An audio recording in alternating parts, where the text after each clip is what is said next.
Hi there, my name is Marley and welcome to my channel. Today I'm going to be doing a new book haul, sort of like my spring and summer book haul, and I think I have about 20 to 25 books to talk about. So it's a pretty good stack, or a couple of stacks that I have here in front of me. It was actually a little bit annoying to collect all these books because I realized I've actually read a lot of them and a lot of them were already on my shelf that I had to pull out. There were still quite a few that were on my TBR book cart, but yeah, we should have a good mix of books that I have already read and books that I am very excited to get to. So I've sorted them, I think, in the order that I got them. So let's just start out with our first one, and that is Then She Was Gone by Lisa Jewell. Lisa Jewell is one of my favorite thriller authors and I have been collecting her books. This is actually the first book that I ever read from her, but I read the ebook, so I didn't own it. So I think I just got this at a used bookstore to add to my collection of her books. I think I read this either before I started doing booktube or at the very beginning of my channel. I'm not sure, but it has been a while since I've kind of thought about this book. But I do remember that I read it in literally one day, like in one sitting. I really liked it. If you don't know, this is about a young girl that disappears and we're following her mother as she's like grieving the loss of her daughter. I think she's still kind of holding out hope that the daughter will be found. And then we're also seeing flashbacks to what happened to the daughter. And the mom ends up meeting this man who has a daughter that reminds her of her daughter, and then that goes in like a certain direction. I didn't find this book shocking, but I just found it so addicting. I think it was kind of clear to see what was going to happen, but at the same time, I just really loved it. I don't think I was rating books back when I read this book, but I probably would have given it 5 stars at the time. Then we have A Dark Wood in a Dark Wood by Ruth Ware. I think I also got this from a used bookstore. Most of the time I get my thrillers from there because a lot of people sell thrillers to used bookstores. This is a book I already read and I think I give it 4 stars. I did read it this year, so pretty recently. This is about a bachelorette party gone wrong. Our main character agrees to go to this bachelorette party for a friend of hers that she has not seen in a very long time, and they kind of had a falling out years ago. And then mysterious things start happening out in the woods where they're having their party. So it's kind of like a murder mystery sort of situation. I thought it was pretty good. Not the most amazing thriller I've ever read, but Ruth Ware always makes really fun, twisty, creepy thrillers. Next we have Ninth House by Leigh Bardugo. This is a book I have not got to yet, but of course Leigh is the author of the Grishaverse series, and I have read all of those except for the last one, which just doesn't seem to be coming out in paperback. But as you can see, I have all of the books in paperback, so like I need to wait for Rule of Wolves to come out in paperback so I can get it and read it. But anyways, so she's that author, and then this is her other book that is like a dark academia fantasy from what I've heard, adult fantasy.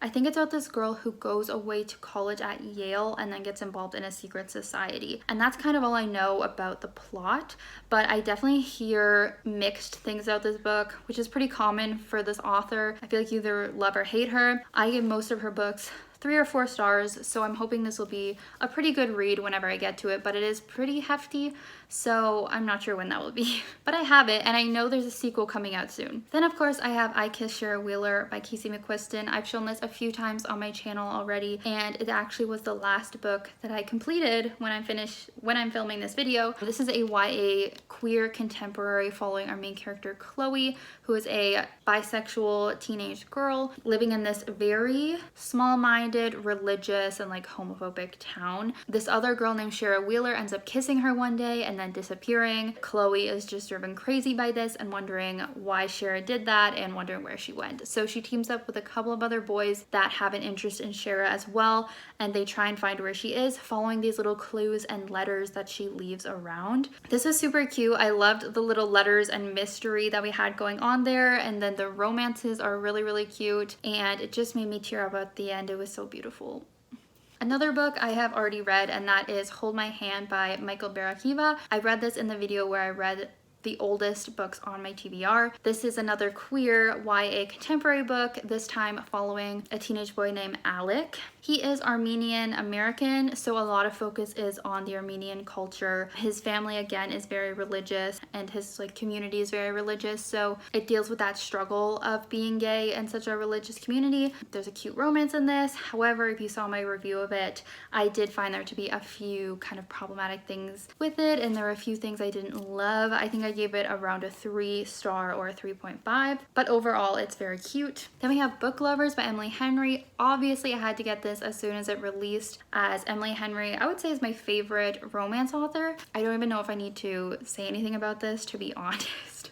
But it is about two people who work in the publishing industry. One is a literary agent and one is an editor. They get off on the wrong foot, but when they both end up in this small town, which they both kind of low-key hate, they end up really bonding and starting to work together and developing a romance. It's beautiful, it's great. One of my favorite romances that I've read, so definitely pick this up. All right, another book that I have read is The Woods Are Always Watching by Stephanie Perkins. This is a YA thriller about these two friends who end up going on this weekend hike in the woods as sort of a send-off before they head off to separate universities. Definitely a survival story and almost like slashery. It gets pretty graphic. It has nice friendship elements. However, the first half is pretty slow, so I think I only ended up giving it 3 stars. Kind of just an average YA thriller. Okay, we're getting through pretty quickly. Next we have The Poet X by Elizabeth Acevedo. I do not own any of her other books and I have not read any of them,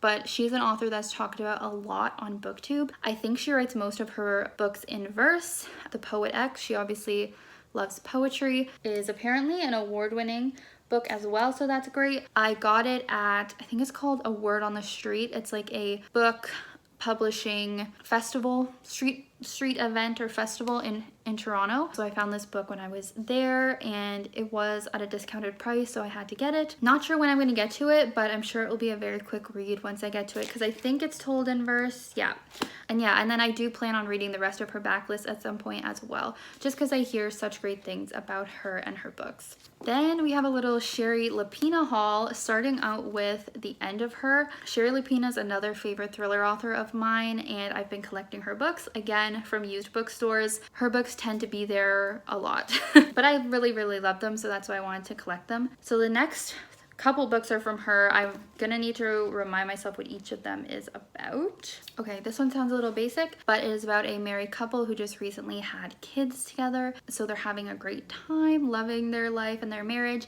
and then this woman shows up from the husband's past claiming that the husband killed his first wife. And so his current wife is having to kind of question everything. So the next one is The Couple Next Door. I want to say this is her most popular book. Let's see what this one is. Okay, all of these summaries are kind of similar and kind of extremely vague, but this is about a couple who again has a new baby, is just having a good time, and they go next door for a party or something, and then a crime is committed. There's a mystery surrounding the crime, and there's secrets that get revealed. I don't know. It doesn't really say a lot of detail in this, but because it's her most popular book, I definitely am excited for this one. And then the last one is A Stranger in the House. So let's see, this one probably is like has the exact same premise. This one seems to be another story about secrets between a husband and a wife, but it deals with a main character that seems to have memory loss and then is trying to figure out what went down. And it seems like her husband's lying to her, kind of thing. I don't know. Whenever I read these, I will tell you guys a lot more detail. Next up is The House Across the Lake by Riley Sager, another favorite thriller author of mine, and I read this book recently and gave it 5 stars. I really recommend it, but it does have mixed reviews, so take those into account. It is about a main character who lives on a lake and starts to suspect that the couple across the lake may have some criminal activity going on with them. That was a weird way to put it. It seems like the husband might have killed the wife that's living across the lake from her, and so she's trying to get to the bottom of what's going on, but she is an unreliable narrator as she is an alcoholic and is just constantly drinking copious amounts of alcohol throughout the book. It's very similar to Woman in the Window, has a lot of those tropes. I've never read that, but I have seen the movie. But yeah, it had some good twists in here. Now we have one I'm really excited for, and that is Blood Sugar by Sasha Rothschild. This is another thriller, and it is about a woman who is a serial killer, and then when her husband dies. She becomes a suspect, but she didn't actually kill her husband, but she did kill people before. So she becomes a suspect in a murder she didn't commit. So she's trying to get out of that, but then also hide the murders that she actually did commit. Very interesting. The reason I'm so excited for this is that it does have to do with type 1 diabetes, as it is called blood sugar, and when you have type 1 you have to like manage your blood sugars. Apparently the husband has type 1. Katie Coulson, who I watch on BookTube and is also type 1, said the rep was really good in this, and she shared some of the quotes that made me emotional, and so I'm really excited to see that really on point type 1 rep. And then Haley Hughes is who I think I first heard about the book from, and she gave this a glowing review, 5 stars. So I'm really looking forward to reading this later this year. This next book is actually going to be my next read, and that is The It Girl by Ruth Ware. Or are we all saying it wrong, and is it The IT Girl? My boyfriend pointed out it looks kind of like weird computer glitches. But yeah, as you saw earlier, I had another Ruth Ware book. She's a thriller author that I collect. This book sounds very similar to In My Dreams I Hold a Knife, in that it is following a group of college friends. One of their friends died when they were going to school together and someone took the blame, and now it is years later and it's seeming like that person is actually innocent and someone else is the person that killed that friend. Essentially a copy and paste of that plot, but I assume it's going to go in different directions and have different twists. I've heard a little bit of mixed things on this so far, so I don't know how I'll feel, but I always give Ruth Ware's books like a 3.5 or higher, so I am very excited to hop into this probably within the next couple of days. And I realized I got the Indigo exclusive edition. I think the normal cover is like gold, but I have black. Then I got The Box in the Woods by Maureen Johnson. This is the 4th book, or kind of like the spin-off book in the Truly Devious series, which is a YA thriller series that I think I read in 2020. My boyfriend actually got this for me because it was our 3-year anniversary and we both bought each other a book. I think this is about Stevie and her friends going to a summer camp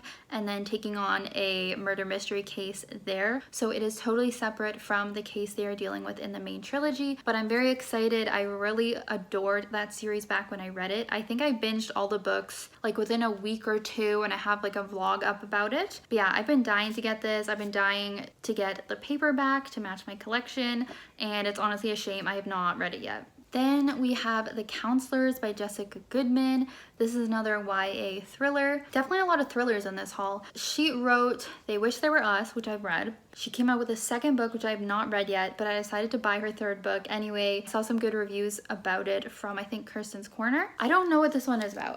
Obviously it's like another thriller murder mystery. Seems like it takes place at a camp. Yeah, seems like it deals with rich kids again. Someone gets murdered at the camp. Our main character has secrets. Classic.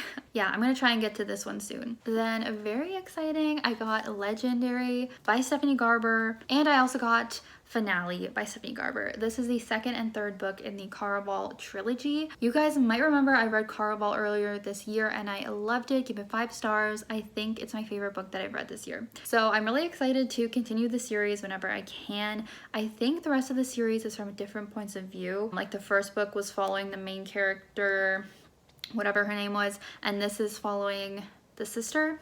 Who knows who this one follows, but this is a like magical fantasy series about these 2 sisters who end up going to this Caraval, which is like a magical competition slash like fair carnival, you know. There's mystery, there's adventure, there's secrets, romance.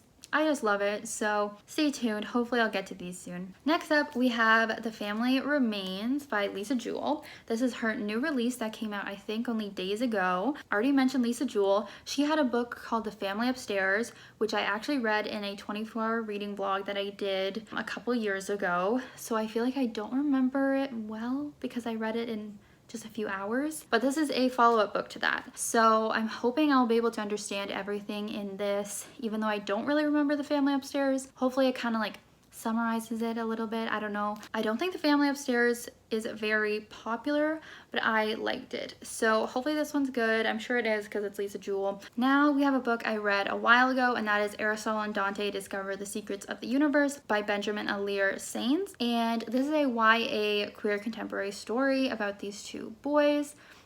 figuring stuff out, figuring their feelings out. It was absolutely beautiful. I think it was my favorite book I read in 2020, but I just never owned it. So I saw it at the used bookstore last week and decided to pick it up so I could have it for my collection. I read the sequel, I think it was this year. Didn't like it as much, but I did give this first book 5 stars. Next up, I got another series again from that same used bookstore, and that is this the first one? A Darker Shade of Magic by V.E. Schwab. So far I've only read Addie LaRue by V.E. Schwab, I think, but this is an adult fantasy series from her. So I had this first one, A Gathering of Shadows is the second one, and then A Conjuring of Light is the third. Pretty big books. Again, don't have any plans of when I'm gonna read this, but it's been on my radar for a year, so I really want to get to it at some point, so I just bought it because I know I'll read it one day. Okay, I'm reading the back. I don't totally know how to describe this.